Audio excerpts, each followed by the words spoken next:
ನಿಮ್ಮ ಡಾಕ್ಟರ್ ವಿಶೇಷ ಕಾರ್ಯಕ್ರಮಕ್ಕೆ ಸ್ವಾಗತ. ನಾನು ಮಧುಶ್ರೀ. ಒತ್ತಡದ ಜೀವನ, ಬದಲಾಗ್ತಿರುವ ಜೀವನ ಶೈಲಿ, ಜನರಿಗೆ ನೂರಾರು ಆರೋಗ್ಯ ಸಮಸ್ಯೆ, ಯಾವ ಸಮಸ್ಯೆಗೆ ಯಾವ ಚಿಕಿತ್ಸೆ ಅನ್ನೋದೇ ದೊಡ್ಡ ಚಿಂತೆ. ಇಂತಹ ಸಮಸ್ಯೆ ಇರೋರಿಗೆ ಒಂದೇ ವೇದಿಕೆಯಲ್ಲಿ ಸಿಗುತ್ತೆ ಉತ್ತರ. ಇದೇ TV9ನ ವಿಶೇಷ ಕಾರ್ಯಕ್ರಮ ನಿಮ್ಮ ಡಾಕ್ಟರ್.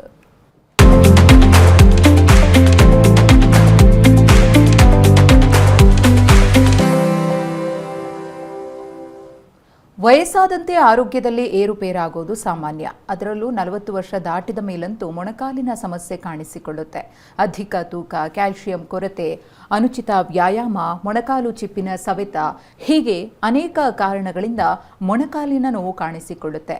ಒಮ್ಮೆ ಈ ನೋವು ಕಾಣಿಸ್ಕೊಂಡ್ರೆ ಸಾಕು, ಜೀವನೋತ್ಸಾಹ ಕುಗ್ಗಿಬಿಡುತ್ತೆ. ಮೊಣಕಾಲು ನೋವು ಅನುಭವಿಸಿದವರಿಗೆ ಗೊತ್ತು ಆ ನೋವಿನಿಂದ ಹೊರಬರುವುದು ಅದೆಷ್ಟು ಕಷ್ಟ ಅಂತ ಹೇಳಿ. ಇವತ್ತಿನ ನಿಮ್ಮ ಡಾಕ್ಟರ್ ಕಾರ್ಯಕ್ರಮದಲ್ಲಿ ಮೊಣಕಾಲು ನೋವಿಗೆ ಸಂಬಂಧಪಟ್ಟಂತೆ ಹೆಚ್ಚಿನ ಮಾಹಿತಿಯನ್ನು ತಿಳಿಸಿಕೊಡೋದಕ್ಕೆ ನಮ್ಮ ಜೊತೆಗಿದ್ದಾರೆ ಕಾವೇರಿ ಹಾಸ್ಪಿಟಲ್ನ ಡಾಕ್ಟರ್ PC ಜಗದೀಶ್ ಅವರು. ಬನ್ನಿ ಅವರನ್ನ ಕಾರ್ಯಕ್ರಮಕ್ಕೆ ಸ್ವಾಗತ ಮಾಡೋಣ. ಡಾಕ್ಟರ್ ನಮಸ್ತೆ, ಕಾರ್ಯಕ್ರಮಕ್ಕೆ ಸ್ವಾಗತ. ಡಾಕ್ಟರ್, ಈ ಒಂದು ಮೊಣಕಾಲು ನೋವಿದೆಯಲ್ಲ, ಇದು ಏಜ್ ಆಗ್ತಾ ಇದ್ದ ಹಾಗೆ ಹೆಚ್ಚು ಬಾಧಿಸ್ತಾ ಹೋಗುತ್ತೆ. ಸೊ ಮೊಣಕಾಲಿಗೆ ಸಂಬಂಧಪಟ್ಟಂತೆ ಪ್ರಾಥಮಿಕವಾಗಿ ನಾವು ಮಾತನಾಡೋದಾದ್ರೆ ಕಾರಣಗಳು ಏನೇನಂತ? ಈ ಮೊಣಕಾಲಿನ ತೊಂದರೆ ಸರ್ವೇಸಾಮಾನ್ಯವಾಗಿ 40 ನಂತರ ಶುರು ಆಗುತ್ತೆ. ಈಗ ಮೊದಲು 60-70 ವಯಸ್ಸಲ್ಲಿ ಶುರು ಆಗ್ತಾ ಇತ್ತು. ಕಾರಣಾಂತರಗಳಿಂದ ನಮ್ಮ ಒಂದು ಲೈಫ್ ಸ್ಟೈಲ್ಸ್ ಚೇಂಜಸ್ ಇರುತ್ತೆ, ಮತ್ತು ನಾವು ನಡ್ಕೊಳ್ಳೋ ಒಂದು ರೀತಿ, ಹೆಚ್ಚು ಹಾರ್ಟ್ ಆಡೋದು, ಮತ್ತು ಬಿದ್ದಾಗ ನಾವು ಅದನ್ನು ನೋಡ್ಕೊಳ್ಳೋದೇ ಹಾಗೆ ಇರೋದು, ಹೀಗೆ ಹಲವು ಸಮಸ್ಯೆಗಳಿಂದ ಬರುತ್ತೆ. ಮತ್ತು ಈ ವಯಸ್ಸಾದ ನಂತರ ಬರೋದು ಅಂತಂದರೆ ಅದಕ್ಕೆ ನಾವು ಆಸ್ಟಿಯೋಆರ್ಥ್ರೈಟಿಸ್ ಅಂತ ಹೇಳ್ತೀವಿ. ಅದು ನೋವು ಬಂದ ತಕ್ಷಣ ಅದು ತೊಂದರೆ ಬಂತು ಅಂತಲ್ಲ. ನೋವು ಬಂದ ತಕ್ಷಣ ನಾವು ಕಾರಣಗಳನ್ನು ನಾವು ಅದನ್ನು ತಿಳ್ಕೋಬೇಕು. ಸುಮಾರಾಗಿ ಏನು ಮಾಡ್ತಾರೆ ಕೆಲವು ಜನ, ಹಾಗೆ ನೋವು ಬಂದ ತಕ್ಷಣ ಮನೇಲೇ ಕೂತ್ಕೊಳ್ಳೋದು, ಮಾತ್ರೆಗಳು ತೊಗೊಳ್ಳೋದು, ಅಥವಾ ಡಾಕ್ಟರ್ ಹತ್ರ ಹೋದರೆ ಡಾಕ್ಟರ್ ಏನು ಹೇಳ್ತಾರೋ ಅಂತಂದ್ಬಿಟ್ಟು ಭಯ ಪಡೋದು. ಹೀಗಾಗಿ ಸರ್ವೇಸಾಮಾನ್ಯವಾಗಿ ಜನ ಹೊರಗೆ ಡಾಕ್ಟರ್ ಹತ್ರ ಹೋಗೋದಕ್ಕೆ ಭಾಳ ಹೆದರ್ಕೊಂಡು ಬೇರೆ ಥರ ರೀತಿಯಲ್ಲಿ ಅವರು ಅದನ್ನು ನೋವನ್ನು ಅನುಭವಿಸ್ಕೊಂಡು ಮನೇಲಿ ಇದ್ದುಬಿಡ್ತಾರೆ. ಆ ಲೈಫ್ ಸ್ಟೈಲ್ನ ಕಂಪ್ಲೀಟಾಗಿ ಅದನ್ನು ಮರೆತುಬಿಟ್ಟು ನನಗೆ ನೋವು ಕಷ್ಟ ಬಂತು, ಇನ್ನು ನಾನೇನು ಮಾಡೋಕ್ಕಾಗೋದಿಲ್ಲ ಅನ್ನೋ ರೀತಿಯಲ್ಲಿ ಅವರು ಬದುಕ್ತಾ ಹೋಗ್ತಾರೆ. ಎಸ್ ಡಾಕ್ಟರ್, ಈ ಒಂದು ಮೊಣಕಾಲು ನೋವು ಸಮಸ್ಯೆ ಇದೆಯಲ್ಲ, ತಾವು ಹೇಳ್ದಂಗೆ ಈ ಹಿಂದೆ ವಯಸ್ಸಾದವರಲ್ಲಿ 60-70 ವರ್ಷ ಕಾಣಿಸ್ಕೊಳ್ತಾ ಇತ್ತು, ಈಗ 40ಕ್ಕೆ ಬಂದಿದೆ. ಅದರ ಹೊರತಾಗಿಯೂ ಕೂಡ ಈ ಎಂಗೇಜ್ ಪೀಪಲಲ್ಲೂ ಕೂಡ ಮೊಣಕಾಲಿನ ನೋವಿನ ಸಮಸ್ಯೆಯನ್ನು ನಾವು ಸರ್ವೇಸಾಮಾನ್ಯವಾಗಿ ನೋಡಬಹುದು. ಏನು ಕಾರಣ ಅಂತ ಹೇಳಿ, ದೈನಂದಿನ ರುಟೀನ್ಸಲ್ಲಿ ಅವರು ಫಾಲೋ ಮಾಡುವಂತಹ ಒಂದಷ್ಟು ಕ್ರಮಗಳಲ್ಲಿ ತಪ್ಪುಗಳು ಕೂಡ ಮೊಣಕಾಲಿನ ನೋವಿಗೆ ಕಾರಣ ಆಗುತ್ತಾ? ಹೌದು. ಈಗ ಕೆಲವರು ಏನು ಮಾಡ್ತಾರೆ, ಈ ಯಾವತ್ತು ಮಾಡದಿರೋ ರೀತಿಯಲ್ಲಿ ಕೆಲವು ಸಲ ಮಾಡ್ತಾರೆ. ಈಗ ಬೆಟ್ಟ ಹತ್ತೋದು, ತಿರುಪತಿ ಬೆಟ್ಟ ಮೊದಲನೇ ಸಲ ಹತ್ತಿರ್ತಾರೆ, ಅದು ಯಾವತ್ತೂ ಅವ್ರಿಗೆ ಅಕಸ್ಟಮ್ ಆಗಿರೋದಿಲ್ಲ. ಆದರೆ ಬೆಟ್ಟ ಅದು ಅಭ್ಯಾಸ ಇರೋದಿಲ್ಲ. ಮತ್ತು ಕೆಲವರು ಭಾಳ ಜನ ಸೈಕಲ್ ಹೊಡಿತಾ ಇರ್ತಾರೆ. ಈ ಸೈಕಲ್ ಹೊಡೆದು ಅವ್ರಿಗೆ ಆ ಮಂಡಿ ನೋವು ಸ್ವಲ್ಪ ಶುರು ಆಗಿರುತ್ತೆ. ಮತ್ತು ಕೆಲವರಿಗೆ ಕೂತ್ಕೊಂಡು ಎದ್ದೇಳುವಂಥ ಒಂದು ಕ್ರಮೇಣ ಒಂದು ಕೆಲಸಗಳು ಮಾಡ್ತಿರ್ತಾರೆ ಮನೇಲಿ. ಎಸ್ಪೆಷಲಿ ಹೆಂಗಸ್ ಹೇಳ್ಬೋದು, ಅವ್ರ ಮನೆ ಅಡುಗೆ ಮಾಡೋದೆಲ್ಲ ಕೂತ್ಕೊಂಡು ಕೆಲಸ ಎದ್ದು ನಿಂತ್ಕೊಂಡು ಮಾಡೋವಂಥದ್ದು. ಇನ್ನು ಕೆಲವರು ಸಾಮಾನ್ಯವಾಗಿ ಕೂತ್ಕೊಂಡಿದ್ದಾಗ ಒಂದು ಟಕ್ ಅಂತ ಏನೋ ಒಂದು ಶಬ್ದ ಬರುತ್ತೆ. ಇದೆಲ್ಲ ಏನಾಗುತ್ತೆ, ಇದು ಸರ್ವೇ ಒಂದು ಹೊಸದಾಗಿ ಕಾಣುವಂಥ ಒಂದು ನೋವು, ಮಂಡಿ ನೋವು ಅಂತ ಹೇಳ್ತೀವಿ.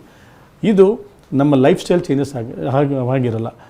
ಯಾವತ್ತು ನಡೆದೇ ಇರೋರು ಅದನ್ನು ಪ್ರಾಕ್ಟೀಸ್ ಮಾಡಿಕೊಂಡು ನಡಿಬೇಕು, ಅದನ್ನು ಮಸಲ್ ಸ್ಟ್ರೆಂಥನಿಂಗ್ ಮಾಡ್ಕೋಬೇಕು, ಆಗ ಈ ನೋವು ಬರೋದಿಲ್ಲ. ಮತ್ತು ಹೆಚ್ಚಾಗಿ ಸೈಕಲ್ ಮಾಡುವಂಥದ್ದು, ಸೈಕಲ್ ಹೊಡೆಯೋರಂಥದ್ದು, ಇದು ಹೆಚ್ಚಾಗಿ ಮಾಡಿದಾಗ ಸೈಕಲ್ ಡೆಫಿನೆಟಾಗಿ ಅವ್ರಿಗೆ ಮಂಡಿ ನೋವು ಶುರುವಾಗ್ತದೆ. ಇದೊಂಥರ. ಆಮೇಲೆ ತೂಕ ಹೆಚ್ಚಾಗಿ ಜಾಸ್ತಿ ಇರೋದು. ಈಗ ತೂಕ ಹೆಚ್ಚಾಗಿ ಜಾಸ್ತಿ ಇದ್ದಾಗ ಕೂತ್ಕೊಳ್ತಾರೆ, ನೆಲದಲ್ಲಿ ಕೂತ್ಕೊಳ್ತಾರೆ, ಹೆಜ್ಜೆಳ್ತಾರೆ, ಅವ್ರಿಗೆ ಈ ಮುಂಭಾಗದಲ್ಲಿ ಮಂಡಿ ನೋವು ಬರುತ್ತದೆ. ಇದೆ ಆ ಒಂದು ನಾವು ಲೈಫ್ ಸ್ಟೈಲ್ನ ಹೆಚ್ಚಾಗಿ ಚೇಂಜಸ್ ಮಾಡಿಕೊಂಡಾಗ ನೋವು ಕಡಿಮೆ ಆಗುತ್ತೆ. ಚೇಂಜ್ ಮಾಡ್ಕೊಳ್ದಾಗ ಈ ರೀತಿ ಶುರುವಾಗೋದು ಸಾಮಾನ್ಯವಾಗುತ್ತೆ. ಓಕೆ ಡಾಕ್ಟರ್, ಈಗ ಬ್ಯಾಕ್ ಪೇನ್ ಎಲ್ಲ ಬಂದಂತಹ ಸಂದರ್ಭದಲ್ಲಿ ನಾವು ಕುತ್ಕೊಳ್ಳುವಂತಹ ಪೊಸಿಷನ್ ಸರಿ ಇರೋದಿಲ್ಲ. ಹೆಂಗೆಂಗೋ ಕುತ್ಕೊಂಡಾಗ ಕ್ರಮೇಣವಾಗಿ ಬ್ಯಾಕ್ ಪೇನ್ ಸಮಸ್ಯೆಗೆ ನಾವು ತುತ್ತಾಗ್ತೀವಿ. ಸೊ ಮೊಣಕಾಲು ನೋವಿನ ಸಮಸ್ಯೆಯೂ ಕೂಡ ಅದೇ ರೀತಿಯಾಗಿ ಪೊಸಿಷನ್ ಸರಿ ಇಲ್ಲದೆ ಅಥವಾ ನಿಂತ್ಕೊಳ್ಳುವಂತಹ ಸಂದರ್ಭದಲ್ಲಿಯೂ ನಾವು ನೋಡ್ತೀವಿ. ಕೆಲವರು 2 ಕಾಲುಗಳಲ್ಲಿ ಸಮವಾಗಿ ನಿಂತ್ಕೊಳ್ಳೋದಿಲ್ಲ. ಒಂದು ಕಾಲು ಅರ್ಧ ಸ್ವಲ್ಪ ಬೆಂಡ್ ಆಗಿರುತ್ತೆ, ಒಂದು ಕಾಲಲ್ಲಿ ನಿಂತ್ಕೊಳ್ತಾರೆ. ಇದು ಕೂಡ ಕಾರಣ ಆಗಬಹುದಾ? ಹೌದು. ಈಗ ತುಂಬ ಹೊತ್ತು ಹೆಚ್ಚಾಗಿ ನಿಂತ್ಕೊಂಡು ಕೆಲವರಿಗೆ ಅಭ್ಯಾಸ ಇರುತ್ತೆ, ಕೆಲಸಗಳಿರ್ತವೆ ಅವ್ರಿಗೆ, ಆ ರೀತಿ ನಿಂತ್ಕೊಂಡು ಮಾಡೋಂಥ ಕೆಲಸಗಳು. ಇಂಥವ್ರಿಗೆ ಸ್ವಲ್ಪ ಕೆಲವು ಎಕ್ಸಸೈಸನ್ನು ನಾವು ಹೇಳ್ತೀವಿ. ಆದರೆ ಹೆಚ್ಚಾಗಿ ರೆಗ್ಯುಲರಾಗಿ ನಿಂತ್ಕೊಂಡು ವ್ಯಾರಿಕೋಸ್ ವೇನ್ ಬರ್ತವೆ. ತುಂಬ ಜನ ಏನು ಮಾಡ್ತಾರೆ, ಇದು ನನಗೆ ನೋವು ಅಂತ ಬರುತ್ತಾರೆ. ಬಟ್ ಅದು ನೋವು ಆಗಿರೋದಿಲ್ಲ. ವ್ಯಾರಿಕೋಸ್ ವೇನಿಂದ ಬರುವಂಥ ತೊಂದರೆಗಳು ಬೇರೆ ಇರ್ತವೆ. ಕಾಲು ಊತ ಬರುತ್ತೆ, ಕಾಲು ಸುಸ್ತಾಗುತ್ತೆ, ಈ ರೀತಿಯಾಗಿರ್ತವೆ. ಸಾಮಾನ್ಯವಾಗಿ ಬರುವಂಥ ಏನು ಪ್ರಾಬ್ಲಮ್ ಅಂದರೆ ಈಗ ಕೂತ್ಕೊಂಡು ಎದ್ದೇಳ್ತಾ ಇರ್ತಾರೆ, ಇಲ್ಲ ಹೆಂಗಸರಲ್ಲಿ ನೋಡ್ತೀವಿ ವೆಯ್ಟ್ ಸ್ವಲ್ಪ ಜಾಸ್ತಿ ಗೇನ್ ಇರ್ತಾರೆ. ಕೂತ್ಕೊಂಡು ಎದ್ದೇಳುವಾಗ ಈ ಮಂಡಿ ಮಧ್ಯದಲ್ಲಿ ಒಂದು ಮೆನಿಸ್ಕಸ್ ಅಂತ ಒಂದು ಇರುತ್ತೆ ಸಪೋರ್ಟು, ಅದು ಶಬ್ದ ಟಕ್ಕಂತ ಅದು ಏನು ಈ 40 ವಯಸ್ಸುವರೆಗೂ ಅದು ನಮ್ಮನ್ನು ಕಾಪಾಡಿರುತ್ತೆ. ಬಟ್ 40 ವಯಸ್ಸಾದ ನಂತರ ಏನಾಗುತ್ತೆ ಅಂದರೆ ಅದು ಹೆಚ್ಚಾಗಿ ಸ್ಟ್ರೆಸ್ ಬಂದು ಅದು ಬಿಟ್ಕೊಂಡಾಗ ನಮಗೆ ನೋವು ಅದು ಶುರುವಾಗೋದು. ಯಾವಾಗ ಕೆಳಗಡೆ ಕೂತ್ಕೊಂಡು ಎದ್ದೇಳುವ ಟೈಮಲ್ಲಿ ನೋವು ಬರುತ್ತೆ, ಅದು ಹಿಂಭಾಗ ಆಗಿರ್ಬೋದು ಮುಂಭಾಗಿರ್ಬೋದು, ಅಥವಾ ಮಲ್ಕೊಂಡು ಕೆಳಗಡೆ ಕಾಲು ಚಾಸಿ ಮತ್ತು ಹೇಳ್ತಾಗ ನೋವು ಬರುತ್ತೆ. ಈ ರೀತಿ ನೋವು ಅದು ಮೆನಿಸ್ಕಸ್ ಅಂತ ಟೇರ್ ಬಂದಾಗ ನಾವು ಅದನ್ನು ಇದು ನೋಡ್ಕೋಬೇಕಾಗುತ್ತೆ. ಸಾಮಾನ್ಯವಾಗಿ ಇದನ್ನು ನಾವು ಕೂತ್ಕೊಳ್ಳೋಂತ ಹೇಳ್ತೀವಲ್ಲ, ಯಾವುದೇ ಒಂದು ರೀತಿಯಲ್ಲಿ ಕೂತ್ಕೊಂಡಾಗ ಸಿಂಪಲ್ಲಾಗಿ ನಾವು ಅದನ್ನು ಎಕ್ಸಸೈಸ್ ಮುಖಾಂತರ ಸಣ್ಣಾಗಿ ಉದ್ದ ಮಾಡೋದು ಮತ್ತು ಕಾಲು ಮಡಿಸೋದು ಇದೆಲ್ಲ ಮಾಡ್ತಿದ್ರೆ ನಮಗೆ ಆ ರೀತಿ ನೋವು ಯಾವತ್ತೂ ಬರುವುದಿಲ್ಲ.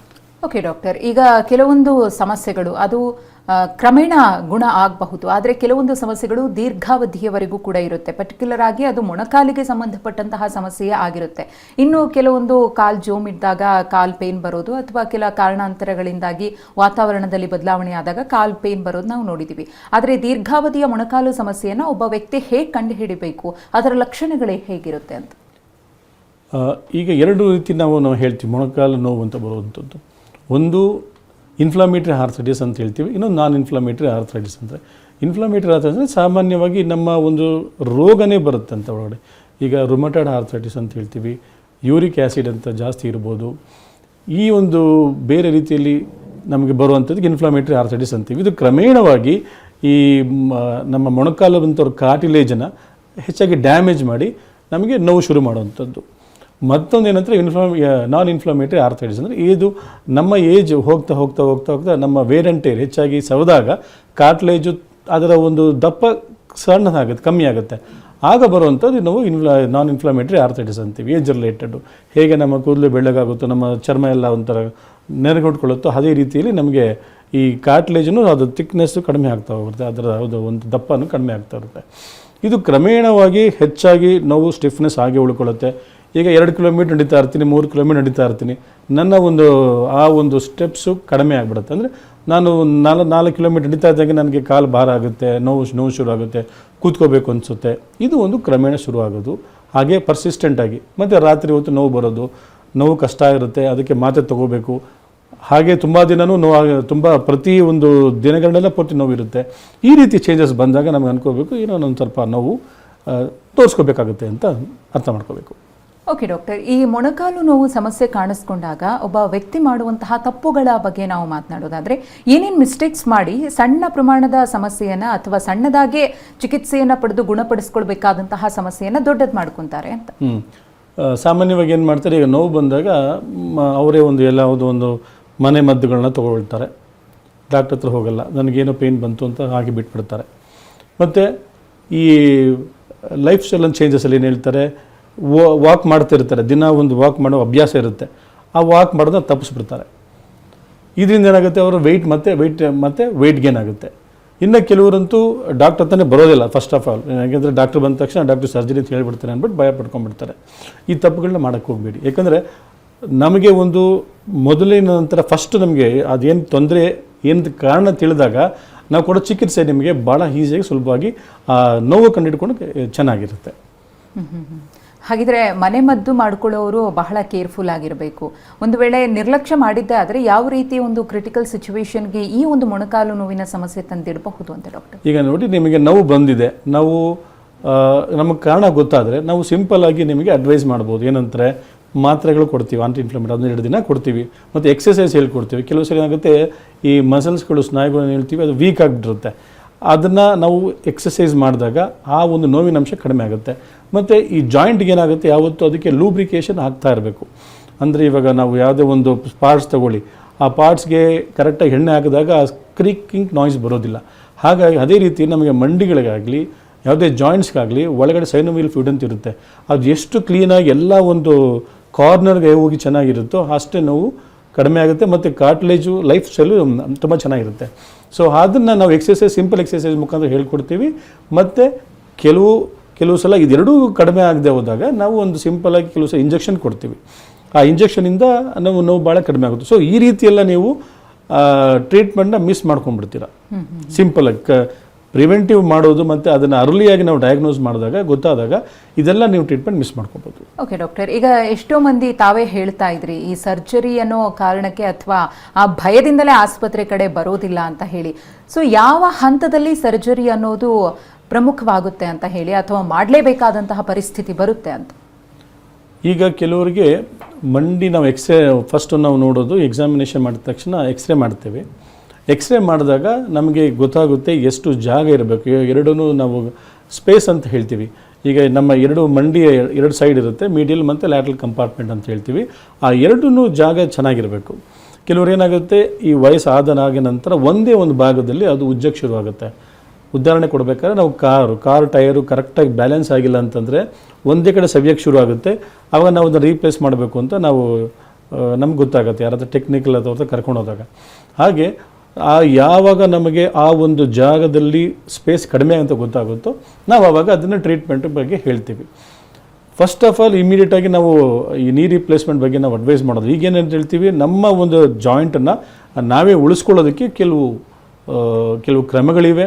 ಅದಕ್ಕೆ ನಾವು ಒಳ್ಳೆಯ ನೀ ಬ್ರೇಸ್ ಕೊಡ್ತೇವೆ. ಈಗ ನೀ ಬ್ರೇಸ್ ಏನು ಮಾಡುತ್ತೆ, ಒಂದು ಸ್ಪೇಸ್ನ ಅದನ್ನು ಕೊಡೋ ರೀತಿಯಲ್ಲಿ ಅದನ್ನು ತಳ್ಳುತ್ತೆ. ಅದು ಆಗದೆ ಹೋದರೆ ನಾವು ಈ ಒಂದು HTO ಅಂತ ಹೇಳ್ತೀವಿ, ITP ಆಸ್ಟಿಯೋಟಮಿ ಅಂದರೆ ಆ ಸ್ಪೇಸು ನಮ್ಮ ಒಂದು ನ್ಯಾಚುರಲ್ ನೀರನ್ನ ನಾವೇ ಉಳಿಸ್ಕೊಳ್ಳೋದಕ್ಕೆ ಇದು ಒಂದು ಪ್ರೊಸೀಜರ್ ಇರುತ್ತೆ. ಇದನ್ನು ನಾವು ಮಾಡಿಸ್ಕೋಬೋದು. ಓಕೆ ಡಾಕ್ಟರ್, ಈಗ ಆ ಸರ್ಜರಿಯ ಒಂದು ಪ್ರಕ್ರಿಯೆ ಹೇಗಿರುತ್ತೆ ಅಂತ ಹೇಳಿ ಡಾಕ್ಟರ್? ಇದು ಸಿಂಪಲ್ ಆಗಿರುತ್ತೆ. ನಾವು ಅದನ್ನು ತುಂಬ ಜನ ಆಗುತ್ತೆ ಅಂದರೆ ನಾವು ಜಾಯಿಂಟನ್ನ ರೀಪ್ಲೇಸ್ ಮಾಡೋದು ಇರುತ್ತೆ, ಅದು ಕೊನೆ ಸ್ಟೇಜು. ಆ ಕೊನೆ ಸ್ಟೇಜ್ಗಿಂತ ಇನ್ನೊಂದು ಸ್ಟೇಜಲ್ಲಿ ನಾವೇನು ಮಾಡ್ತೀವಿ, ಅಲೈನ್ಮೆಂಟು ಸ್ವಲ್ಪ ಬೆಂಡ್ ಆಗಿರೋದನ್ನ ಸ್ಟ್ರೈಟ್ ಮಾಡಿದ್ರೆ ಮುಂದೆ ಫ್ಯೂಚರಾಗಿ ನಮಗೆ ರೀಪ್ಲೇಸ್ಮೆಂಟ್ ಮಾಡೋದು ತುಂಬ ಲೇಟಾಗಿದ್ದು ನಾವು ಅದನ್ನು ತಳ್ಳಬಹುದು. ಈಗ 50-60 ವಯಸ್ಸಿಗೆ ನಾವು ಮಾಡುವಂಥದ್ದನ್ನ 80 ವಯಸ್ಸಿಗೆ ಬರ್ಬೋದೇನೋ, ಅಥವಾ ಆ ರೀತಿಯಾಗಿ, ಅಥವಾ ಬರೋ ಅವಶ್ಯಕತೆಯೇ ಇರೋದಿಲ್ಲ ಎಷ್ಟೋ ಸಲ, ಆ ರೀತಿ ಇರುತ್ತೆ. ಸಿಂಪಲ್ಲಾಗಿ ಅದನ್ನು ನಾವು ಅಲೈನ್ಮೆಂಟ್ನ ನೋಡಿಕೊಂಡು ಎಕ್ಸ್ರೇ ನೋಡಿಕೊಂಡು CT ಸ್ಕ್ಯಾನ್ ಮಾಡಿಸಿ ವೆಯ್ಟ್ ಬೇರೆ ಅದು ಎಷ್ಟು ನಾವು ಬ್ಯಾಲೆನ್ಸ್ ತೆಗಿಬೇಕು, ಸ್ಟ್ರೈಟ್ ಮಾಡಬೇಕು ಅಂತ ನಮಗೊಂದು ಐಡಿಯಾ ಬಂದಾಗ ನಾವು ಅದನ್ನು ಮಾಡ್ಕೊಳ್ತೀವಿ. ಓಕೆ ಡಾಕ್ಟರ್, ಈಗ ಕೆಲವರು ಈ ಸರ್ಜರಿಗೂ ಕೂಡ ಒಪ್ಪೋದಿಲ್ಲ. ಸರ್ಜರಿ ಹೊರತಾಗಿ ಅದು ತುಂಬ ಸಿವಿಯರ್ ಆದಂತಹ ಟೈಮ್ನಲ್ಲೂ ಕೂಡ ಬೇರೆ ಏನಾದರೂ ಆಪ್ಷನ್ಸ್ ಇದೆಯಾ ಅಥವಾ ಬೇರೆ ಆಲ್ಟರ್ನೇಟಿವ್ ಟ್ರೀಟ್ಮೆಂಟ್ಸ್ ಇದೆಯಾ ಅಂತ ಬಯಸ್ತಾ ಇರ್ತಾರೆ. ಸೊ ಆ ರೀತಿಯ ಆಪ್ಷನ್ಸ್ ಇದೆಯಾ ಡಾಕ್ಟರ್? ಅದು ನಾವು ಸ್ಟೇಜ್ ಮೇಲೆ ಹೋಗ್ತಾ ಇದ್ವಿ, ಗ್ರೇಡ್ ಮಾಡ್ಕೊಂಡು ಹೋಗ್ತೀವಿ. ಗ್ರೇಡ್ ಸ್ಟೇಜ್, ಗ್ರೇಡ್ 3, ಗ್ರೇಡ್ 4 ಅಂತ ಹೋಗ್ತೀವಿ. ಗ್ರೇಡ್ 4 ಸ್ಟೇಜ್ ಬಂದಾಗ ಈಗ ಸರ್ಜರಿ ಒಂದೇ ಫೈನಲ್ ಆಪ್ಷನ್ ಅಂತ ಇದ್ದಾಗ ಅವ್ರು ಬೇಡ, ನನಗೆ ತುಂಬ ಇನ್ನೂ ನಾವು ಸ್ವಲ್ಪ ಅದನ್ನು ತಳ್ಳಿ ಮಾಡ್ಕೋಬೇಕು ಅಥವಾ ನನಗೆ ನೋವು ಭಯ ಇದೆ ಅಂತ ಕೊಟ್ಟಾಗ ಏನು ಮಾಡ್ತೀವಿ, ನಾವು ಅದನ್ನು ಈ ಒಂದು PRP ಇಂಜೆಕ್ಷನ್ ಕೊಡ್ತೀವಿ. ಕೆಲವು ಸಲ ಫ್ಲೂಯಿಡ್ ಐರನಿಕ್ ಆ್ಯಸಿಡ್ ಅಂತ ಇರುತ್ತೆ, ಆ ಇಂಜೆಕ್ಷನ್ ರಿಪ್ಲೇಸ್ಮೆಂಟ್ ಮಾಡಿಕೊಡ್ತೀವಿ. ಇದು ಪರ್ಮನೆಂಟ್ ಸೊಲ್ಯೂಷನ್ ಅಲ್ಲ. ಇದೇನಂತಂದರೆ ನಿಮಗೆ 6 ತಿಂಗಳು 1 ವರ್ಷವರೆಗೂ ನಾವು ನಿಮ್ಮ ನೋವಿನ ಒಂದು ಇಂಟೆನ್ಸಿಟಿಯನ್ನು ಕಡಿಮೆ ಮಾಡ್ಬೋದು ಅಷ್ಟೇ ಹೊರತು ಇದು ಕನ್ಫಿಡೆಂಟ್ ಅಲ್ಲ. ಅದಲ್ಲದೆ ನಮಗೆ ಬೇರೆ ರೀತಿಯಲ್ಲಿ ನಮಗೆ ನೋವು ಕಡಿಮೆ ಆಗಬೇಕು ಅನ್ನೋಂಗಿದ್ರೆ ಈ ಜೆನಿಕ್ಯುಲರ್ ಆರ್ಟ್ರಿ, ನಾವು ಜೆನಿಕ್ಯುಲರ್ ನರ್ವ್ಸ್ ಅಬ್ಲೇಷನ್ ಅಂತ ಹೇಳ್ತೀವಿ. ಈ ಸುತ್ತ ನರ್ವ್ ಸಪ್ಲೈ ಎಲ್ಲೋಗುತ್ತೋ ಈ ನೋವಿನ ಒಂದು ಅಂಶನ ಅದನ್ನು ನಾವು ಬರ್ನ್ ಮಾಡಿ ಕಮ್ಮಿ ಮಾಡ್ತೀವಿ. ಇದೊಂದು ಸೆಕೆಂಡ್ ಆಪ್ಷನ್ಸ್ ಇರುತ್ತೆ. ಒಟ್ಟಾರೆ ಇದೆಲ್ಲ ಏನಿದ್ರು ನಮಗೆ ಒಂದು ಸೆಕೆಂಡ್ರಿ ಆಪ್ಷನ್, ಪರ್ಮನೆಂಟ್ ಅಂಶವನ್ನು ಬರುತ್ತೋ, ಇದು ಪರ್ಮನೆಂಟ್ ಆಪ್ಷನ್ ಅಲ್ಲ. ಪರ್ಮನೆಂಟ್ ಆಪ್ಷನ್ ನೆಕ್ಸ್ಟ್ ಬರುತ್ತೆ ಅಂತಂದರೆ ನಾವು ರೋಬೋಟಿಕ್ ಸರ್ಜರಿ ಅಥವಾ ನೀ ರೀಪ್ಲೇಸ್ಮೆಂಟ್ ಬಗ್ಗೆ ಮಾತ್ರ ನಾವು ಹೇಳ್ತೇವೆ. ಓಕೆ ಡಾಕ್ಟರ್, ಹಾಗಿದ್ರೆ ನಾವು ನೀ ರೀಪ್ಲೇಸ್ಮೆಂಟ್ ಬಗ್ಗೆನೇ ಕಾನ್ಸಂಟ್ರೇಟ್ ಮಾಡೋದಾದರೆ ಸೊ ಹೇಗೆ ನಡೆಯುತ್ತೆ ಅದು ಅಂತ? ನೀ ರೀಪ್ಲೇಸ್ಮೆಂಟ್ಗೆ ನಾವು ಫಸ್ಟ್ ಏನು ಮಾಡ್ತೀವಿ, ಒಬ್ಬರನ್ನ ಎಕ್ಸ್ರೇ ಮಾಡ್ತೀವಿ. ನಮಗೆ ಎಕ್ಸ್ರೇ ಸ್ಟೇಜ್ ಬಂದು ಗೊತ್ತಿದ ತಕ್ಷಣ ರೋಬೋಟಿಕ್ ಮಾಡಬೇಕಾದ್ರೆ ನಾವು CT ಸ್ಕ್ಯಾನ್ ಮಾಡ್ತೀವಿ. ಈ CT ಸ್ಕ್ಯಾನಲ್ಲಿ ನಮಗೆ ಕಂಪ್ಲೀಟಾಗಿ ಯಾವ ರೀತಿಯಾಗಿ ನಮಗೆ ಇರುವಂಥ ಜಾಯಿಂಟ್, ಯಾಕೆ ಕೆಲವರಿಗೆ ಬೆಂಡ್ ಇರುತ್ತೆ, ಕೆಲವರಿಗೆ ಕಾಲು ಅಗಲ ಇರುತ್ತೆ. ಸೊ ಈಗ ವಿಧವಾಗಿರುತ್ತೆ. ನಾವು ಅದನ್ನು ಮೊದಲು ತಿಳ್ಕೊಳ್ತೀವಿ CT ಸ್ಕ್ಯಾನ್ ಮಾಡಿಕೊಂಡಾಗ ಅವರಿಗೆ ಈಗ ಪ್ರತಿಯೊಬ್ಬರ ಜಾಯಿಂಟ್ ಒಂದೊಂದೇ ನಾರ್ಮಲ್ ಥರ ಇರಲ್ಲ. Fit for everybody doesn't. So ಒಬ್ಬೊಬ್ರಿಗೆ ಒಂದೊಂದು ಥರ ಇರುತ್ತೆ. ಹಾಗೆ ನಾವು ಅವರ ಒಂದು ಜಾಯಿಂಟ್ ಹೇಗಿದೆ ಅಂತ ನಾವು ತಿಳ್ಕೊಳ್ತೀವಿ CT ಸ್ಕ್ಯಾನಲ್ಲಿ. ಇದು ಒಂದು ಕಂಪೈಲ್ ಮಾಡಿ ಇವರಿಗೆ ನಾವು ಈ ರೀತಿ ಒಂದು ಇಂಪ್ಲಾಂಟ್ ಹಾಕಿದ್ರೆ ಇವ್ರಿಗೆ ಹೇಗಿರುತ್ತೆ ಅಂತ ನಮ್ಗೆ ಐಡಿಯಾ ಗೊತ್ತಾಗ್ಬಿಡುತ್ತೆ. ಐಡಿಯಾ ಗೊತ್ತಾದಾಗ ನಾವು ಅವ್ರಿಗೆ ಎಷ್ಟು ಲೆವೆಲ್, ಎಷ್ಟು ಕಡಿಮೆ ಆದಷ್ಟು ಕಡಿಮೆಯಲ್ಲೇ ಕಟ್ ಮಾಡಿ, ಅಂದರೆ ಒಳಗಡೆ ಒಂದು ಈ ಸ್ನಾಯುಗಳು ಅಂತಿರುತ್ತೆ, ಲಿಗಮೆಂಟ್ಸ್ ಅಂತಿರುತ್ತೆ, ಕಮ್ಮಿ ಕಟ್ ಮಾಡಿದಾಗ ನೋವಿನ ಅಂಶ ಕಡಿಮೆ ಆಗುತ್ತೆ ಮತ್ತು ರಿಕವರಿ ಫಾಸ್ಟ್ ಇರುತ್ತೆ. ಮೊಬಿಲಿಟಿ ಅಂತ ಏನು ಹೇಳ್ತೀವಿ, ಫಿಸಿಯೋಥೆರಪಿನೂ ಭಾಳ ಬೇಗ ಶುರು ಮಾಡ್ಬೋದು ಅವ್ರಿಗೆ, ವಾಕಿಂಗ್ ಬೇಗ ಅಡ್ವೈಸ್ ಮಾಡ್ಬೋದು. ಆಮೇಲೆ ಮೆಟ್ಲು ಅಂಥದ್ದು ಇಮಿಡಿಯೇಟಾಗಿ ಇವತ್ತು ಬೆಳಗ್ಗೆ ಸರ್ಜರಿ ಮಾಡಿದ್ರೆ ಸಾಯಂಕಾಲ ವಾಕ್ ಮಾಡಿಸ್ತೇವೆ, 2-3 ದಿನದಲ್ಲಿ ಅವ್ರಿಗೆ ಮೆಟ್ಲು ಹತ್ತೋದು, ಮೆಟ್ಲು ಇಳಿಯೋದು ಮತ್ತು ಮೊಬಿಲಿಟಿ ಎಕ್ಸಸೈಸ್ ಎಲ್ಲ ಮಾಡಿಸೋದು, ಇದು ಭಾಳ ಬೇಗ ಅವ್ರಿಗೆ ಅನುಕೂಲ ಆಗುತ್ತೆ. ಓಕೆ ಡಾಕ್ಟರ್, ಇನ್ನೂ ಒಂದಷ್ಟು ಮಂದಿ ನೀ ರಿಪ್ಲೇಸ್ಮೆಂಟ್ಗೆ ಸಂಬಂಧಪಟ್ಟಂತೆ ಈ ಹಿಂದೆ ಇದ್ದಂತಹ ಒಂದಷ್ಟು ವಿಚಾರಗಳನ್ನೇ ತಲೆಯಲ್ಲಿ ಇಟ್ಕೊಂಡಿರ್ತಾರೆ. ಯಾಕಂದರೆ ಅದು ಪೇನ್ಫುಲ್ ಆಗಿರುತ್ತೆ, ಆ ಒಂದು ಭಯದಿಂದಲೂ ಕೂಡ ಹಿಂಜರಿಬಹುದು. ಹೌದಾ, ಈಗ ಅಡ್ವಾನ್ಸ್ ಟೆಕ್ನಾಲಜೀಸ್ ಅಥವಾ ಡೆವಲಪ್ಮೆಂಟ್ಸ್ನ ನಡುವೆಯೂ ಕೂಡ ಈ ನೀ ರಿಪ್ಲೇಸ್ಮೆಂಟ್ ಮಾಡುವಂತಹ ಸಂದರ್ಭದಲ್ಲಿ ಆ ಒಂದು ಪೇನ್ಫುಲ್ ಸಿಚುವೇಶನನ್ನು ಪೇಷಂಟ್ ಫೇಸ್ ಮಾಡಬೇಕಾಗುತ್ತಾ ಅಂತ? ತುಂಬ ಜನ ಏನಂತ ನೀ ರಿಪ್ಲೇಸ್ಮೆಂಟ್ ಅಂದ ತಕ್ಷಣ ಭಯ ಪಡ್ಕೊಂಡ್ಬಿಡ್ತಾರೆ. ಯಾಕಂದರೆ ಎಲ್ಲೋ ಒಂದು ಕಡೆ ನೋಡಿರ್ತಾರೆ, ಕೇಳಿರ್ತಾರೆ, ಅಥವಾ ಅವರು ಹೇಳಿರ್ತಾರೆ ನನಗೆ ಈ ಥರ ಆಯಿತು, ನಾನು ಬೆಡ್ ರಿಡನ್ ಆಗಿಬಿಡ್ತೀನಿ ಅಂತ. ಇಲ್ಲ, ಆ ರೀತಿ ಅಲ್ಲ. ಎಲ್ಲ ಒಂದು ಆಕ್ಸಿಡೆಂಟ್ ಎಲ್ಲೋ ಒಂದು ಕಡೆ ಆಗುತ್ತೆ, ಆಗಿದ ತಕ್ಷಣ ಎಲ್ಲರೂ ಯಾರು ರೋಡಲ್ಲಿ ಹೋಗಬಾರ್ದು ಅಥವಾ ಫ್ಲೈಟಲ್ಲಿ ಹೋಗಬಾರ್ದು ಅಂತ ಆ ರೀತಿ ಅಲ್ಲ. ಅದು ಎಲ್ಲಿ ಮಾಡಿರ್ತಾರೆ, ಯಾವ ರೀತಿ ಮಾಡಿರ್ತಾರೆ ಅನ್ನೋದು ಭಾಳ ನಮಗೆ ಮುಖ್ಯ ಬರುತ್ತೆ. ಯಾಕಂದರೆ ನಾವು ಸ್ಟೆರೈಲ್ ಕಂಡೀಷನ್ಸಲ್ಲಿ ಮತ್ತು ಎಕ್ಸ್ಪೀರಿಯೆನ್ಸು ಮತ್ತು ಈ ರೀತಿಯ ಒಂದು ಟೆಕ್ನಾಲಜಿಕಲ್ ಇಂಪ್ರೂವ್ಮೆಂಟ್ ಇದ್ದಾಗ ನಾವು ಅದನ್ನು ಮಾಡೋದು ಭಾಳ ಮುಖ್ಯ. ನಮ್ಮಲ್ಲಿರುವಂಥ, ನಮ್ಮ ಕಾವೇರಿಲಿರುವಂಥ ಒಂದು ಹೈಟೆಕ್ ಒಂದು ರೋಬೋ ಮತ್ತು ನಮ್ಮಲ್ಲಿರೋ ಒಂದು ಸೌಕರ್ಯಗಳೆಲ್ಲ ಇದರಲ್ಲಿ ನಾವು ಮಾಡಿದಾಗ ನಿಮಗೆ ನೋವಿನ ಅಂಶಗಳು ಭಾಳ ಬೇಗ ಕಡಿಮೆ ಆಗುತ್ತೆ, ನಿಮಗೆ ಮೊಬಿಲಿಟಿನೂ ಭಾಳ ಬೇಗ ಆಗುತ್ತೆ. ನಾನು ಹೇಳಿದ್ನಲ್ಲ, ಹಾಸ್ಪಿಟ್ಲಲ್ಲಿ ಮೊದಲೇ ಒಂದು 5-6 ಒಂದು ವಾರ ಎಲ್ಲ ಇರ್ತಿದ್ರು, ಈಗ ಆ ರೀತಿ ಅಲ್ಲ. ಹಾಸ್ಪಿಟಲಲ್ಲಿ 3-4 ದಿನ ನಾವು ಇಡ್ಸ್ಕೋತೀವಿ.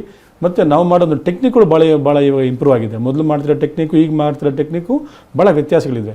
ಒಳಗಡೆ ಹಾಕ್ತಾರೆ ಇಂಪ್ಲಾಂಟ್ ಸೇಮ್ ಇರ್ಬೋದು, ಮತ್ತು ಅದು ಬದಲಾವಣೆ ಈಗ ಮೊದಲೇ ಹೆಚ್ಚಾಗಿದೆ, ಮತ್ತು ಟೆಕ್ನಿಕ್ ಹೆಚ್ಚಾಗಿದೆ, ಮತ್ತು ನೋವು ಕಡಿಮೆ ಆಗೋ ರೀತಿಯಲ್ಲಿ ನಾವು ಇಂಜೆಕ್ಷನ್ ಕೊಡ್ತೇವೆ. ಸೊ ಹಾಗಾಗಿ ಹೆಚ್ಚಾಗಿ ನೋವಿರೋದಿಲ್ಲ, ಭಯ ಪಡುವಂಥ ಅವಶ್ಯಕತೆ ಬರೋದಿಲ್ಲ. ನೀವು ಮನೆಯಲ್ಲಿ ನನಗೆ ನೋವು ಬಂತು ಅಥವಾ ನಿಮ್ಮ ಲೈಫ್ ಸ್ಟೈಲು ಇಂಪಾರ್ಟೆಂಟ್ ಆಗಿ ಏನಂತೀವಿ, ನಾವು ಇದೆಲ್ಲ ಮಾಡ್ಕೊಳ್ಳೋದು ನಮ್ಮ ಲೈಫ್ ಸ್ಟೈಲ್ ಚೆನ್ನಾಗಿರಬೇಕು ಅಂತ. ನಮ್ಮ ಮೊಮ್ಮಕ್ಕಳ ಹತ್ರ ಆಡಬೇಕು, ಸೊ ಮತ್ತು ಹೊರಗಡೆ ಪ್ರೋಗ್ರಾಮ್ಸ್ಗೆ ಹೋಗಬೇಕು, ಯಾರ ಹತ್ರ ಹೋಗೋಕ್ಕಾಗೋದಿಲ್ಲ ಅಂತ ನಮ್ಮ ನೋಡಿದ್ರೆ ಎಲ್ಲರೂ ಒಂಥರ ಏನೋ ಅನ್ಕೋತಾರೆ. ಈ ರೀತಿ ಎಲ್ಲ ಭಯದಿಂದ ಅವರು ಮನೇಲಿ ಇರುವಂಥ ಒಂದು ವಾತಾವರಣ ಬಂದಿರುತ್ತೆ, ಅದೆಲ್ಲ ನಾವು ಕಡಿಮೆ ಮಾಡ್ಬೋದು. ಓಕೆ ಡಾಕ್ಟರ್, ಹಾಗಿದ್ರೆ ಈ ರೋಬೋಟಿಕ್ ಸರ್ಜರಿ ಹೇಗೆ ವರ್ಕ್ ಆಗುತ್ತೆ ಅಂತ ನೀ ಪ್ರಾಬ್ಲಮ್ಗೆ ನಾವು ಅದೇ ಮೊದಲೇ ಹೇಳಿದಾಗ ನಾವು ಅದನ್ನು ಸ್ಕ್ಯಾನ್ ಮಾಡ್ಕೊತೀವಿ. ಸ್ಕ್ಯಾನ್ ಮಾಡ್ಕೊಂಡು ನಾವು ಪ್ರೋಗ್ರಾಮನ್ನು ನಾವು US ಕಳಿಸ್ಕೊಡ್ತೀವಿ. ಅದೆಲ್ಲ US ನಮ್ಮ ಕಂಪೈಲ್ ಮಾಡಿಕೊಡ್ತಾರೆ. ಇವರಿಗೆ ಇಂಥ ಸೈಜ್ ಆಗುತ್ತೆ, ಇಂಥ ಸೈಜ್ ಹಾಕಿದ್ರೆ ನಾವು ಇಷ್ಟು ಕರೆಕ್ಟಾಗಿ ಇವರಿಗೆ ಫಿಟ್ ಆಗುತ್ತಾಗ ನಾವು ಎಷ್ಟು ಕಟ್ ಮಾಡಬೇಕು ಅಂಥದ್ದೆಲ್ಲ ನಮಗೆ ಪ್ರೀ ಡೇಟಾ ಕೊಟ್ಟಿರುತ್ತೆ. ಆ ಪ್ರೀ ಡೇಟಾದಲ್ಲಿ ನಾವು ಮಾಡಿದಾಗ ಮತ್ತು ನಾವು ಸರ್ಜಿಕಲ್ ಎರರ್ ಅದು ಸ್ವಲ್ಪ ಆದಷ್ಟು ತುಂಬ ಕಡಿಮೆ ಇರುತ್ತೆ. ಮಾಡಿದಾಗ ನಮಗೆ ನೋವು ಕಡಿಮೆ ಆಗುತ್ತೆ ಇವಾಗ. ಓಕೆ ಡಾಕ್ಟರ್, ಈಗ ಈ ಕಾರಣಗಳ ಬಗ್ಗೆ ನಾವು ಮಾತನಾಡ್ತಾ ಇದ್ವಿ. ಈಗ ದೇಹದಲ್ಲಿ ರೋಗ ನಿರೋಧಕ ಶಕ್ತಿ ಕಮ್ಮಿ ಇದ್ದರೆ, ಕ್ಯಾಲ್ಸಿಯಂ ಕೊರತೆ ಇದ್ದರೂ ಕೂಡ ಒಂದಷ್ಟು ಆರೋಗ್ಯ ಸಮಸ್ಯೆಗಳು ಕಾಣಿಸ್ಕೊಳ್ಳುತ್ತೆ. ಇದಕ್ಕೂ ಕೂಡ ಒನ್ ಆಫ್ ದಿ ಕಾರಣ ಕ್ಯಾಲ್ಸಿಯಂ ಕೊರತೆ ಅಂತ ಹೇಳ್ತಾ ಇದ್ವಿ. ನಾವು ಸೇವಿಸುವಂತಹ ಫುಡ್ ಹೇಗಿರಬೇಕು, ಆಹಾರ ಪದ್ಧತಿಯೂ ಕೂಡ ಈ ನೀ ಪ್ರಾಬ್ಲಮನ್ನು ಫೇಸ್ ಮಾಡೋ ದೃಷ್ಟಿಯಲ್ಲಿ ಅಥವಾ ಕಮ್ಮಿ ಮಾಡ್ಕೊಳ್ಳೋ ದೃಷ್ಟಿಯಲ್ಲಿ ಎಷ್ಟು ಪ್ರಮುಖವಾಗುತ್ತೆ ಅಂತ? ಸಾಮಾನ್ಯವಾಗಿ ಈಗ ವಿಟಮಿನ್ ಡಿ ಡೆಫಿಷಿಯನ್ಸಿಗಳು ಮತ್ತು ವಿಟಮಿನ್ B12 ಡೆಫಿಷಿಯನ್ಸಿ ತುಂಬ ಇರುತ್ತೆ ಈ ನೋವಿನ ಅಂಶ ನಾವು ನೋಡಿದಾಗ. ಯಾಕಂದರೆ ಎರಡೂ ಭಾಳ ಮುಖ್ಯ. ಈ ಒಂದು ಮೂಳೆಯ ಒಂದು ನಮ್ಮ ಸ್ಟ್ರೆಂತ್ಗೆ ಮುಖ್ಯ. ಯಾವ ಟೈಮಲ್ಲಿ ಎರಡೂ ಕಡಿಮೆ ಆಗ್ತವೆ ಆಗ ನಮಗೆ ನೋವು ಪ್ರಾಬ್ಲಮ್ ಶುರು ಆಗ್ತವೆ. ಸಾಮಾನ್ಯವಾಗಿ ಒಳಗಡೆ ಬರುವಂಥ ಈ ಭಾಗದಲ್ಲಿ ನಮಗೆ ನೋವು ಶುರು ಆಗ್ತವೆ. ನಾವು ಚೆಕ್ ಮಾಡಿದಾಗ ನೋಡ್ತೀವಿ ತುಂಬ ಕಡಿಮೆ ಆಗಿರುತ್ತೆ ಯೂಶಲಿ. ಅಂಥವ್ರಿಗೆ ನಾವು ಈ ವಿಟಮಿನ್ ಡಿ ಸಪ್ಲಿಮೆಂಟು ಮತ್ತು ವಿಟಮಿನ್ B2 ಸಪ್ಲಿಮೆಂಟ್ ಜೊತೆಗೆ ಕ್ಯಾಲ್ಸಿಯಂ ಕೊಟ್ಟಾಗ, ಯಾಕೆಂದರೆ ಕೆಲವರು ಬರೀ ಕ್ಯಾಲ್ಸಿಯಂ ತೊಗೊಳ್ತಾ ಇರ್ತಾರೆ. ಈ ಕ್ಯಾಲ್ಸಿಯಂ ಅನ್ನೋದು ನಮಗೆ ಹೆಚ್ಚಾಗಿ ತೊಗೊಂಡಾಗ ಏನಾಗುತ್ತೆ ಅಂದರೆ ಅದು ಒಳಗಡೆ ಹೋಗೋದಿಲ್ಲ. ಅದು ಒಂದು ನಮಗೊಂದು ಬೇಕು ಅದನ್ನು ತೊಗೊಂಡೋಗೋದಕ್ಕೆ. ನಾವೇನಂತೀವಿ ಮೆಸೆಂಜರ್ ಒಂದೊಂದು ಬೇಕು. ಆ ಒಂದು ಮೆಸೆಂಜರೇ ನಮಗೆ ವಿಟಮಿನ್ B12 ಮತ್ತು B12 ಎರಡೂ ತೊಗೊಂಡೋಗಿ ನಮಗೆ ಕ್ಯಾಲ್ಸಿಯಂ ಎಲ್ಲಿ ಕಡಿಮೆ ಇರುತ್ತೋ ಬೋನ್ಸಲ್ಲಿ ನಮಗೆ ಅದು ಕೊಡುತ್ತೆ. ಸೊ ನಾವು ಡೆಫಿಷಿಯನ್ಸಿ ನಾವು ಟ್ರೀಟ್ ಮಾಡಿದಾಗ ಎಷ್ಟೋ ನೋವುಗಳು ಕಡಿಮೆ ಆಗುತ್ತೆ. ಬರೀ ಕ್ಯಾಲ್ಸಿಯಂ ಮಾತ್ರ ತೊಗೊಳ್ಳೋದು ನಾನು ಅಡ್ವೈಸ್ ಮಾಡೋದಿಲ್ಲ. ಓಕೆ ಡಾಕ್ಟರ್, ಈಗ ಮಕ್ಕಳಲ್ಲೂ ಕೂಡ ಈ ಸಮಸ್ಯೆ ನಾವು ನೋಡಬಹುದಾ? ಯಾಕಂದರೆ ಮಕ್ಕಳು ಬಿದ್ದು ಅಥವಾ ಬೇರೆ ರೀತಿ ಕಾರಣಗಳಿಂದಾಗಿ ನೀ ಪ್ರಾಬ್ಲಮ್ಗೆ ಒಳಗಾಗಿರ್ತಾರೆ, ಬಟ್ ದೊಡ್ಡವರಷ್ಟು ಸಿವಿಯರ್ ಆಗಿರೋದಿಲ್ಲ. ಆದರೆ ಸಣ್ಣ ಪ್ರಮಾಣದಲ್ಲಿ ಮಕ್ಕಳಲ್ಲೂ ಕೂಡ ಈ ಸಮಸ್ಯೆ ಇರುತ್ತೆ ತುಂಬ ಭಾಳ ಇರುತ್ತೆ. ಯಾಕಂದರೆ ಈ ಸಣ್ಣ ಮಕ್ಕಳಲ್ಲೇ ಇವಾಗ ಹೆಚ್ಚಾಗಿ ಆಡ್ತಾ ಇರ್ತಾರೆ. ಸ್ಪೋರ್ಟ್ಸು ಈಗಂತೂ ಭಾಳ ಸ್ಪೋರ್ಟ್ಸ್ ಜಾಸ್ತಿ ಇದೆ ಬಿಡಿ. ಇವಾಗ ಹೆಚ್ಚಾಗಿ ಆಡಿದಾಗ ಏನಾಗುತ್ತೆ, ಅವರಿಗೆ ಮುಂಭಾಗದಲ್ಲಿ ನೋವು ಬರುತ್ತೆ, ಅಥವಾ ಏನೋ ಕೆಳಗಡೆ ಕೂತ್ಕೊಂಡು ಎದ್ದೇಳಿದಾಗ ನೋವು ಬರುತ್ತೆ. ಇದು ಹಾರ್ಮೋನಲ್ ಚೇಂಜಸ್ಸು ಒಂದು, ಮತ್ತು 2 ಸೆಕೆಂಡು ಅಥವಾ ಹೆಚ್ಚಾಗಿ ಸ್ಟ್ರೆಸ್ಸು ಅಂದರೆ ಗ್ಯಾಪ್ ಕೊಡದೆ ಬರೀ ಟ್ರೈನಿಂಗಲ್ಲೇ ಬಿಟ್ಟಾಗ ಅವ್ರಿಗೆ ಬರುವಂಥ ನೋವಿರುತ್ತೆ. ಮತ್ತು ಕೆಲವ್ರಿಗೆ ಏನಾಗುತ್ತೆ, ಎಕ್ಸಸೈಸ್ ಮಾಡದೆ ಹಾಗೇ ಆಡಿಸ್ತಾ ಇರ್ತಾರೆ. ಇದೊಂದು 3 ಕಾರಣ ಇರುತ್ತೆ. ಹೀಗೆ ಆದಾಗ ಏನಾಗುತ್ತೆ ಅಂದರೆ ನಮ್ಮ ಒಂದು ಚಿಪ್ಪು, ಮುಂಭಾಗದಲ್ಲಿರುವಂಥ ಚಿಪ್ಪು ನಾವು ಪಟೇಲ ಅಂತ ಹೇಳ್ತೀವಿ, ಅದಕ್ಕೆ ಪ್ರೊಟೆಕ್ಟಿವ್ ಆಗಿರುವಂಥ ಕಾರ್ಟಿಲೇಜು ಬರ್ತಾ ಬರ್ತಾ ಅದು ಸಣ್ಣ ಆಗುತ್ತೆ. ಅಂದರೆ ಅದಕ್ಕೆ ಸ್ಟ್ರೆಸ್ ಜಾಸ್ತಿ ಆದಾಗ ಈ ನೋವು ಬರುತ್ತೆ. ಇಂಥ ಮಕ್ಳು ಏನಾಗುತ್ತೆ ಅಂದರೆ ಕೆಳಗಡೆ ಕೂರೋದಕ್ಕೆಲ್ಲ ಕಷ್ಟಪಡುತ್ತೆ, ನೋವು ಬರುತ್ತೆ. ಮತ್ತು ತುಂಬ ಓಡೋರು ಇರ್ತಾರೆ ಅಥವಾ ಮೆಟ್ಲು ಹತ್ತಬೇಕಂತ ಇರ್ತಾರೆ, ಅವಾಗ ನೋವು ಬರುತ್ತೆ. ಸೊ ಈ ರೀತಿಯೇ ಬರುವಂಥ ನೋವು ಭಾಳ ಸುಲಭವಾಗಿ ನಾವು ಎಕ್ಸಸೈಸ್ ಮುಖಾಂತರ ಮತ್ತು ಆ ಒಂದು ಸ್ಟ್ರೆಸ್ನ ಕಡಿಮೆ ಮಾಡಿದ್ರೆ ಭಾಳ ನೋವುಗಳು ತುಂಬ ಕಡಿಮೆ ಆಗುತ್ತೆ. ಓಕೆ ಡಾಕ್ಟರ್, ಕೊನೆಯದಾಗಿ ಆಡಿಯನ್ಸ್ಗೆ ಏನು ಹೇಳ್ತೀರಾ? ಜೊತೆಗೆ ನಿಮ್ಮ ಕಾವೇರಿ ಹಾಸ್ಪಿಟಲ್ನ ಸ್ಪೆಷಾಲಿಟಿಗಳ ಬಗ್ಗೆ ಮಾತನಾಡೋದಾದರೆ ಏನು ಹೇಳ್ತೀರಿ ಅಂತ? ನಮ್ಮ ಕಾವೇರಿ ಆಸ್ಪತ್ರೆಯಲ್ಲಿ ನಾವು ಎಲ್ಲ ಒಂದು ಏಜ್ಗೂ ಅಂದರೆ ಒಂದು ಸಣ್ಣವರಿಂದ ಮತ್ತು ವಯಸ್ಸಾದವರೆಗೂ ನಾವು ಇದನ್ನು ಟ್ರೀಟ್ಮೆಂಟ್ ಆಪ್ಷನ್ನ ಇಟ್ಕೊಳ್ತೀವಿ. ನೀವು ನೋವು ಬಂದ ತಕ್ಷಣ ನಾವು ರೀಪ್ಲೇಸ್ಮೆಂಟ್ ಮಾಡಬೇಕು ಅಂತ ನಾವು ಹೇಳೋದಿಲ್ಲ. ಆ ರೀಪ್ಲೇಸ್ಮೆಂಟು ಯಾವಾಗ ಟೈಮಲ್ಲಿ ಕೊನೆ ಸ್ಟೇಜಲ್ಲಿ ಮಾತ್ರ ನಾವು ಹೇಳ್ಕೊಡ್ತೇವೆ. ಮೊದಲು ನಾವು ಅದನ್ನು ಅಸೆಸ್ ಮಾಡಿ, ಅಂದರೆ ನೀವು ಬಂದ ತಕ್ಷಣ ನಿಮ್ಮ ಕ್ಲಿನಿಕಲ್ಲಿ ಹೇಗಿದೆ ತೊಂದರೆಗಳನ್ನ ನೋಡಿಕೊಂಡು ಅದಕ್ಕೆ ತಕ್ಕಂಥ ನಾವು ಕೆಲವು ಟೆಸ್ಟ್ಗಳು ಮಾಡ್ತೀವಿ. ಮತ್ತು ಕಾರಣಾಂತರ ಕೆಲವು ಸಲ ಏನಾಗುತ್ತೆ, ಈ ನೋವೆಲ್ಲ ಈ ಮಂಡಿ ಅದರ ಬೋನ್ ಚೆನ್ನಾಗಿದ್ದರೆ ಒಳಗಡೆ ಅಂತ ಲಿಗಮೆಂಟ್ ಅಥವಾ ಮೆನಿಸ್ಕಸ್ ಅಂತ ಏನು ಹೇಳ್ತೀವಿ, ಆ ತೊಂದರೆ ಇದ್ದರೆ ನಾವು ಅದನ್ನು ಸರಿ ಮಾಡ್ತೇವೆ.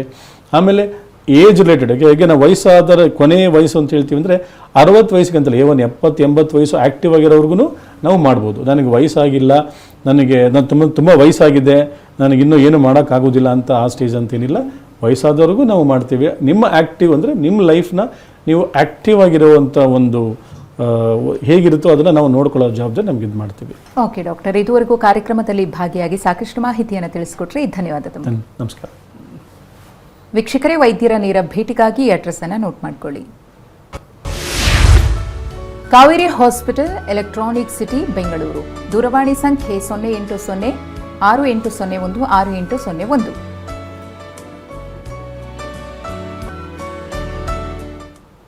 ಇದು ಇವತ್ತಿನ ನಿಮ್ಮ ಡಾಕ್ಟರ್ ವಿಶೇಷ ಕಾರ್ಯಕ್ರಮ. ನಿರಂತರ ಸುದ್ದಿಗಾಗಿ ನೋಡ್ತಾ ಇರಿ TV9.